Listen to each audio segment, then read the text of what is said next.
બેસો ને.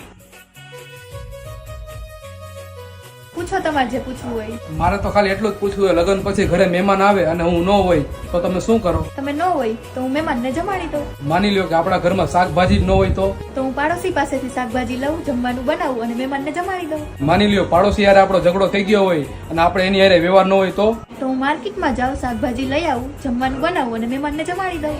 માની લ્યો આપણી પાસે પૈસા જ ન હોય તો? હું મારા ઘરેણા વેચી દઉં અને એ પૈસાથી શાકભાજી લઈ આવું, જમવાનું બનાવું અને મહેમાનને જમાડી દઉં. એ વાતે તમારી હોય 100% સાચી, એમાં ના નથી. પણ લગ્ન વખતે અમારે ઘરેણા કરાવવાની તેવડ ન હોય અને તમને ઘરેણા ન આપ્યા હોય તો?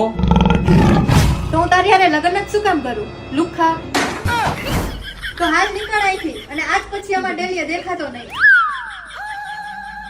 જાઓ છો ક્યાં? જમતા તો જાઓ. નથી જમવું, ઈ જમવાનું કુવામાં નાખી દ્યો અને ઓલી અંદર હે ને એને નાખી દ્યો.